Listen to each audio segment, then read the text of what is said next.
Magandang araw po sa inyong lahat. Tagalog no oshirase desu. Yamashita Melinda toshimasu. Lisa Onoda desu. Yoroshiku onegai shimasu. Yoroshiku onegai shimasu. At para po sa aming mga impormasyon sa araw na ito, mauuna na ako, Lisa. Tungkol po ito sa mga penalty kaugnay po sa residence card o zairyu card ni kansuru bakin ni tsuite. Ayan. Nako, imagine may mga penalty na pala regarding sa mga residence card ngayon. Ano, Lisa? Kailangan, no? Okay, ito po ngayon ang ambuod. Simula Hulyo ng year 2012 ay binigyan pong epektibo ang residence management system. Ang lahat po ng mga dayuhang naninirahan sa Japan ay ng mahabang panahon ay ini-issuehan po yan ng residence card o yung tinatawag nga pong zairyo kado. Ang residence card po ay bali yan po ang nagpapatunay sa isang dayuhan. So, kailangan dalhin ito palagi saan man kayo pumunta. At sakali mang may pagbabago sa inyong residence card ay mangyaring i-report agad ito. May penalty po na ipapataw sakali mang di ninyo ito susundin. Una, kailangan dalhin daw po palagi ang inyong residence card. May mga pagkakataong maaaring hilingin tulad ng immigration officer, immigration control officer o police officer ang inyong residence card. Sakaling di ninyo dala po ang inyong residence card ay kailangang magbayad kayo ng penalty na di hihigit po sa 200,000 yen o 20 lapad po yan. So, sakali mang ayaw ninyong ipakita ang inyong residence card ay maaari kayong makulong na di hihigit po sa 1 taon o penalty na hindi hihigit po sa 200,000 yen. Ayun. Again, 20 lapad po yan, sa wika natin. Okay. So, yung pangalawa naman po, i-renew ang inyong residence card sa panahon bago ma-expired ito. Kung di ninyo ini-renew ang inyong residence card sa panahon bago na ma-expired po ang aplikasyon para sa renewal nito, ay maaari kayong makulong ng hindi hihigit sa 1 taon o mapatawan ng penalty na hindi hihigit sa 200,000 yen.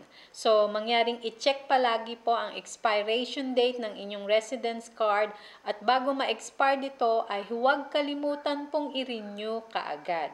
So, para sa iba pang mga impormasyon, kaugnay po sa residence management system, mga regulasyon ukol po sa residence card at iba pa, ay maaari kayong tumunghay po sa homepage ng Ministry of Justice. Nakasalin po ang impormasyon sa may 26 na wika. So, ugnayan na lang po kayo o tunghayan po ninyo yung homepage again ng Ministry of Justice at para po dun sa homepage, nandito po sa screen nakasulat ang site address. At para naman po sa iba pa nating mga impormasyon, tungkol po naman sa mga paghahanda sa Lindol Tokay or Jishin Tsunaite 1.2 advice ay ibibigay naman po sa inyo ni Lisa. Maraming salamat, Melinda. Ito po tungkol sa Web 171 para sa mensahe sa oras daw po ng kalamidad. Sa wikang Hapon po, Isaiga yo dengombang. Web ichi nana ichi. Ang Web 171 ay para sa mensahe sa oras daw po ng kalamidad o Ansaiga yo Dengomban ay serbisyo po sa pamamagitan ng paggamit po ng internet. Maaari daw gamitin to para makakontak sakaling daw may lumindo sa isang lugar. Maaari daw po magamit ito sa wikang Japanese, English, Korean at Chinese. Para sa pag-iiwan po ng mensahe para sa pamilya o sa kaibigan, ay mag-access daw po sa site ng mensahe sa oras po ng kalamidad. I-type lang po niyo yung https://www.web171.jp/ kung di lang nandito po sa sa screen po kung di niyo po nakuha at i-enter daw po niyo ang numero ng telepono ng taong nais niyo padalahan ng mensahe at i-click daw po ang dengon wo toroku suru o i-rehistro para sa mga mensahe at i-enter daw po ang mensahe ninyo.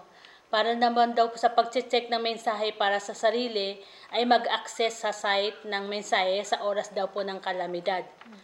Ito po yung https://www.web171.jp at i-enter daw po ang sarili nyong numero ng telepono.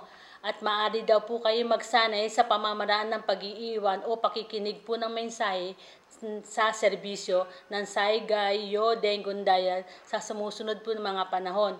Bawat unang araw po ng buwan, tuwing Enero 1 hanggang 3 at Enero 15 hanggang 21, ito po yung Disaster Prevention and Volunteer Week.